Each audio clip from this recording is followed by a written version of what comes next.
한국이 개발 중인 4.5세대 초음속 전투기 KF-21의 공동개발국으로 이름만 올려놓은 인도네시아가 최근 충격적인 만행을 저질렀습니다. 지난 2017년부터 한국으로 파견된 인니 기술진이 KF-21의 기밀 자료를 빼돌리려다 적발된 사건이 발생한 것인데요. 정말이지 충격이 아닐 수 없습니다. 심지어 유출을 시도한 자료가 KF-21의 설계 도면과 같은 기밀 자료일 가능성도 있어 사태의 심각성은 더욱 커지고 있는데요. 인니 엔지니어는 이동식 저장장치 USB를 이용해 카이의 기밀 자료를 탈취하여 회사를 빠져나오던 중 검색대에서 현장 적발돼 조사를 받고 있습니다. USB에 담긴 자료의 양이 6,600건 정도 되는 데다가 암호까지 거는 치밀한 수법을 사용해 정확한 피해 규모를 추산하기까지 긴 시간이 소요되고 있습니다. 특히 그 가운데 KF-21의 3차원 모델링 프로그램인 카티아가 포함되어 있는 것으로 추정되는데, 카티아는 설계 도면을 입체화하는 기술로 KF-21의 제작 핵심 기술로 꼽힙니다. 관계자에 따르면 카이가 T50, FA50 등을 개발하면서 겪은 수많은 시행착오와 노하우가 KF-21 카티아에 들어있다고 하였는데요. 만약 카이의 고유지적 재산인 카티아를 인도네시아가 확보한 후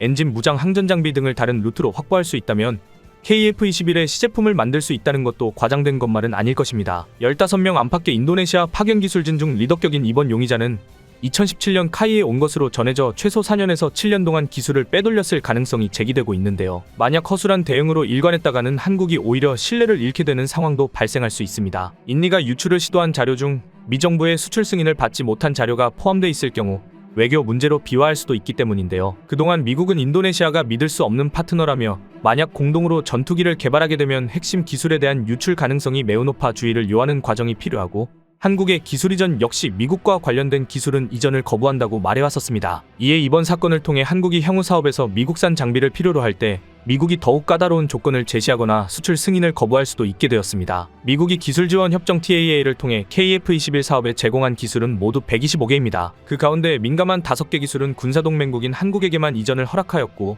인도네시아에게는 이전을 불허하였습니다. 특히나 아시다시피 A사 레이더, IRST, EOTGP 등 4대 핵심 기술은 한국에게도 기술 이전을 거부해 한국 업체들이 독자적으로 개발하였고, 이는 인도네시아로 기술 이전이 절대적으로 금지되어 있습니다. 그러나 인니는 자국의 KF-21 생산시설이 완성되면 48대 라이센스 생산뿐만 아니라 기존 계약에도 나와있지 않은 독자적인 해외 수출권을 요구하면서 4대 핵심 기술에 대한 기술 이전을 요구해 왔었는데요. 심지어 미국이 불허한 5개의 민감 기술도 이전받을 수 있도록 미국을 설득해달라 부탁하고 있죠. 한국은 미납금 지불기한 연장에 대해서는 유한 태도를 보여왔지만 기술 이전만큼은 단호히 거절한 상태인데, 이에 인니가 기술 유출을 시도한 것으로 보입니다. 문제는 미납금의 기술 유출까지 시도한 인도네시아가 염치 없이 떳떳한 반응을 보이고 있다는 것입니다. 인니 매체 존나자카르타는 인니 엔지니어가 기술 유출을 시도한 데에는 한국이 로키드 마틴을 설득하지 못해 기술 이전 약속을 받아내지 못했기 때문이라며, 심지어 한국은 공동개발국인 인도네시아에게 여러 기술에 대한 시험 결과를 공유하지 않아 이런 사단이 일어나게 되었다라고 책임을 전가하는 막장 행태를 보이고 있습니다. 분담금 미지불과 기술 유출 모두 인도네시아 잘못이 아닌 그렇게 할 수밖에 없도록 만든 한국이 잘못이라는 뻔뻔한 태도를 취하고 있는 것이죠. 이런 인니를 공동개발국으로 추천한 카이다, 진짜 반성해야 합니다. 심지어 밀린 분담금마저 받지 못할 가능성이 최근 더욱 커지고 있는데요. 인니는 현재 새로운 대통령 선출을 위한 대선 준비로 한창입니다. 유력한 후보는 3번째 대선 도전을 하고 있는 프라보어 국방부 장관인데요. 최근 프라보어가 조코 위도도의 아들을 부통령으로 내세우면서 러닝메이트로 삼았고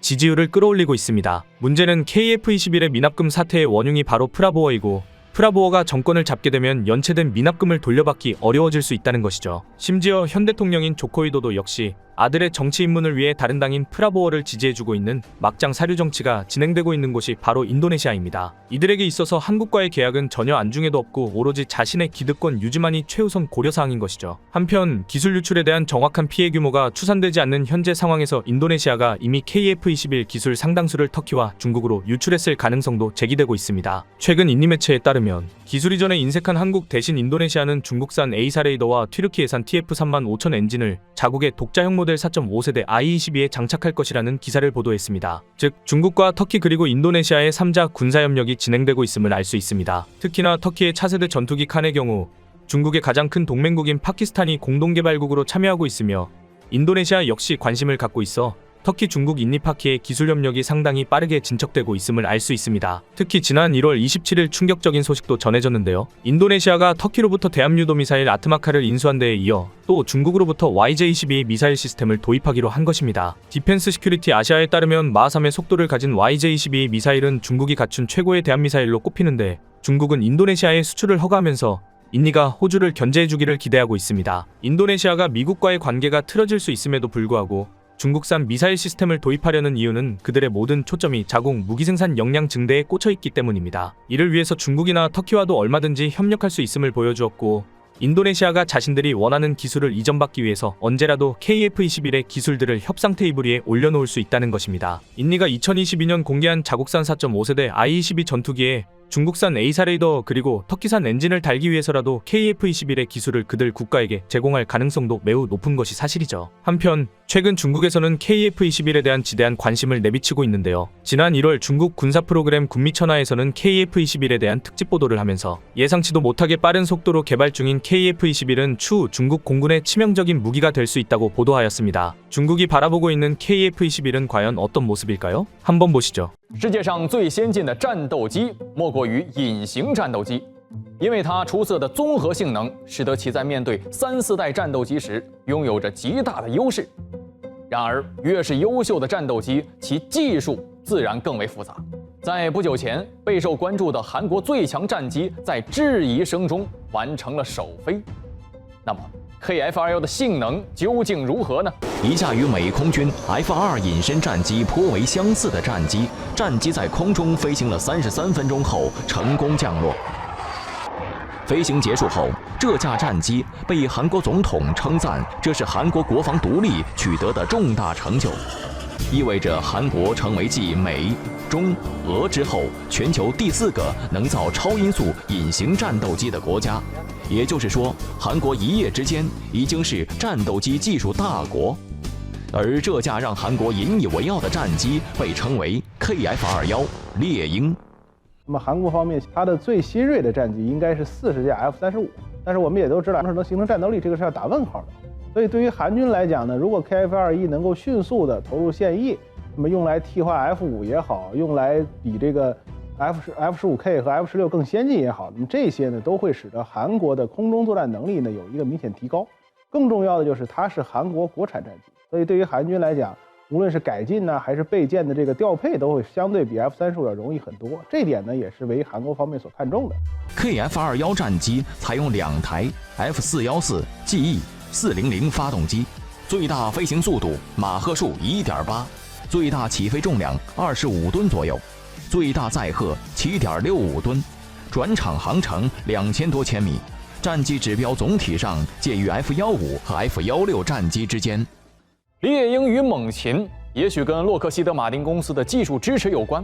KF-21与 F-22除了名字相近之外，外形也高度相似，就如同孪生兄弟一样。那么接下来我们就来观察一下这2款飞机。这2款飞机放在一起的话，如果没有机身标识，不是资深军迷的话，您是不是很难分清这2款飞机呢？它们都采用了单座、双垂尾、双发布局。我们继续来看，在画面左边的就是韩国的 KF-21猎鹰，右边的是美国的 F-22猛禽。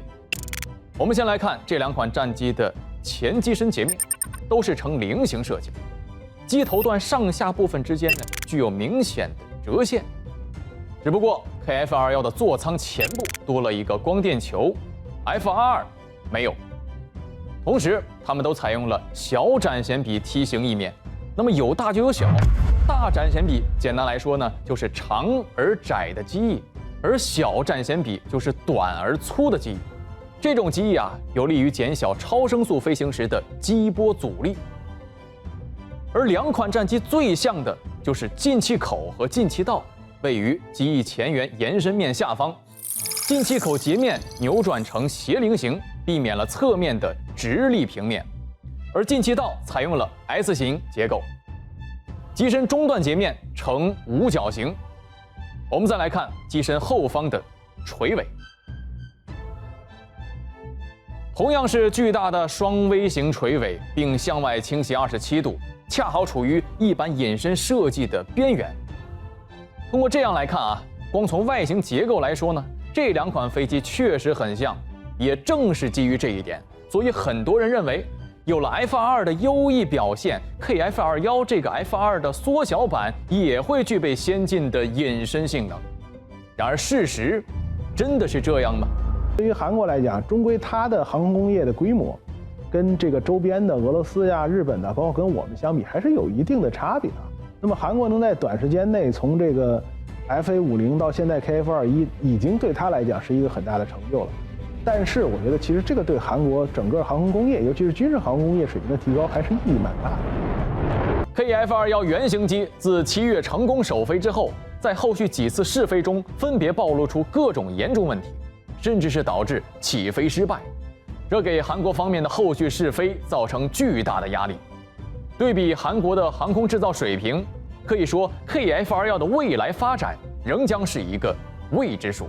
중국이 KF-21에 대해 많은 관심을 내비치면서도 굳이 단점을 찾으려 애쓰고 있는 이유는 그만큼 KF-21에 대한 부담감이 있기 때문입니다. 특히 지난주 KF-21이 세계 최고 수준의 고바등각 능력을 선보이면서 중국에게는 더욱 큰 위협이 되었는데요. 중국이 자랑하는 5세대 전투기 J-20의 결함 중 가장 큰 결함이 바로 저급한 추력대 중량비로 인한 낮은 제공권 장악 능력입니다. 그러나 한국 KF-21은 낮은 ing면하중과 높은 추중비로 뛰어난 기동성을 보유한 기체라는 것이 증명되었고, 특히나 70도의 높은 고바등각을 통해서 고고도 요격 임무를 수행할 수 있는 뛰어난 공중우세기 힘이 드러났기 때문입니다. 중국산 전투기의 천적이 될 전투기가 바로 KF-21인 것이죠. KF-21은 이제 사실상 마지막 단계인 공중급유 시험에 착수하게 됩니다. 이는 기체의 핵심 시험이나 일련의 안전성 테스트 등이 이미 완료되었음을 의미하는데요. 인니의 꼬장과는 별개로 일정 자체는 매우 순조롭고 차질 없이 진행되고 있음을 알 수 있습니다. 처음으로 초음속 전투기 개발에 도전하는 대한민국이 지금까지 보여준 모습은 그야말로 기적에 가까운 엄청난 성공이었습니다. 중국이 욕하고 있는 것을 보면 잘하고 있다는 것을 알 수 있는 증거이고,